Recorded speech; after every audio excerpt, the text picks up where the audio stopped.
അടുത്ത ചോദ്യത്തിലേക്ക് നമുക്ക് കടക്കാം. The products formed in the following sequences. നമുക്കറിയാം ഇത് അമൈൻസ് എന്നുള്ള ചാപ്റ്ററിലെ ഐഡിയാസ് ആണ് കൂടുതലായിട്ടും യൂസ് ചെയ്തിരിക്കുന്നത്. പ്രത്യേകിച്ച് അനിലിൻ്റെ റിയാക്ഷൻസ് ആണ് ഇവിടെ കാര്യമായിട്ട് ഇൻവോൾവ് ചെയ്തിരിക്കുന്നത്. അനിലിൻ എങ്ങനെ ഉണ്ടാക്കുന്നു, അതുപോലെ അനിലിൻ്റെ റിയാക്ഷൻസുമാണ് ഈ ചോദ്യത്തിൽ ഒരു പരിധിവരെയെങ്കിലും യൂസ് ചെയ്യപ്പെട്ടിരിക്കുന്നത് നമുക്ക് പറയാം. നമുക്ക് നോക്കാം. ആദ്യമേ നമ്മളിവിടെ ചെയ്യുന്ന നോക്കുക. ഫസ്റ്റ് നമ്മൾ എന്ത് ചെയ്യുന്നതെന്ന് നോക്കിയേ, ബ്രോമിനുമായിട്ട് ട്രീറ്റ് ചെയ്യാണ് nitrobenzene. So we have nitrobenzene here. നൈട്രോബെൻസീനെ നമ്മൾ ബ്രോമിനുമായിട്ട് ട്രീറ്റ് ചെയ്യുന്നു. We are treating with bromine. Okay, so ശ്രദ്ധിക്കുക, ബ്രോമിനെ ട്രീറ്റ് ചെയ്യുന്ന സമയത്ത് ബ്രോമിൻ ബെൻസീൻ റിങ്ങിൽ എവിടെയാണ് വരിക? ശ്രദ്ധിക്കുക, NO2 എന്ന് പറയുന്ന ആൾ മെറ്റാ ഡയറക്റ്റിംഗ് ആണ്. മെറ്റാ ഡയറക്റ്റിംഗ് ആയിട്ടുള്ള ഗ്രൂപ്പാണ്. സോ അപ്കമിങ് ബ്രോമിൻ എന്ന് പറയുന്നത് NO2വിന്റെ മെറ്റാ ലൊക്കേഷനിലേക്കായിരിക്കും പോവുക. സോ NO2 ഇവിടെ, bromine will be in the meta locations അല്ലെങ്കിൽ meta positions.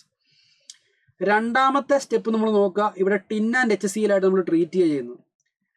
Metal and acid മെത്തേഡിൽ എന്താ സംഭവിക്കുക? NO2 ഗ്രൂപ്പിന് റിഡക്ഷൻ സംഭവിക്കുന്നു. It will be converted to NH2. Bromine ഒന്നും സംഭവിക്കില്ല. It will be there on the meta position itself. മൂന്നാമത്തെ സ്റ്റെപ്പിൽ നമ്മൾ നോക്കുക, NaNO2 ആൻഡ് HCl ആയിട്ട് ട്രീറ്റ് ചെയ്യുന്നത്. നമുക്കറിയാം ഇത് ഡയസോണിയം സോൾട്ടിന്റെ ഫോർമേഷനിലേക്കാണ് ലീഡ് ചെയ്യുക. അത് മാത്രമല്ല 0 ഡിഗ്രിയിലാണ് നമ്മൾ ഇത് ചെയ്യുക. 0 to 5 ഡിഗ്രിയാണ് നമ്മൾ മെയിൻറ്റെയിൻ ചെയ്യേണ്ട ടെമ്പറേച്ചർ ഇവിടെ.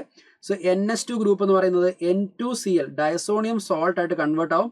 Bromine will be in the meta location. ഇയാളെ ഞാൻ എത്തനോളുമായിട്ട് ട്രീറ്റ് ചെയ്യുക. എത്തനോളായിട്ട് ട്രീറ്റ് ചെയ്ത് കഴിഞ്ഞാൽ എന്താ പറ്റുക? ഡയസോണിയം സോൾട്ടിലെ എൻറ്റയർ N2Cl ഗ്രൂപ്പ് ഇവിടെ നിന്ന് ലീവ് ചെയ്യും. കറസ്പോണ്ടിങ്ങിൽ അവിടെ ആര് വരും? ഒരു ഹൈഡ്രജൻ വരും.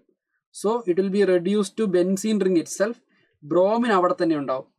ബൈ പ്രൊഡക്റ്റ് ഉണ്ടാവുക CH3CHO ആയിരിക്കും ഇവിടെ ഉണ്ടാവുക. ഇത്രയും കോൺസെപ്റ്റ് നമുക്ക് അറിയാമെങ്കിൽ, അല്ലെങ്കിൽ ഇവിടെ ഉണ്ടാവുക ബ്രോമോ ബെൻസീൻ ആണെന്ന് മനസ്സിലായാൽ തന്നെ നമുക്ക് ഈ 2 ഓപ്ഷൻ ഒഴിവാക്കാം, ഈ ഓപ്ഷൻ ഒഴിവാക്കാം. Our answer will be directly option 3 here. ശ്രദ്ധിക്കുക, ഡയസോണിയം സോൾട്ടിനെ H3PO2 അല്ലെങ്കിൽ എത്തനോൾ ആയിട്ട് ട്രീറ്റ് ചെയ്ത് കഴിഞ്ഞാൽ ബെൻസീൻ ആണ് ഉണ്ടാവുക. പക്ഷേ ഈ ബ്രോമിൻ ഒന്നും സംഭവിക്കാത്തതുകൊണ്ട് അത് അങ്ങനെ തന്നെ ഉണ്ടായിരിക്കും. So our answer is option 3 here.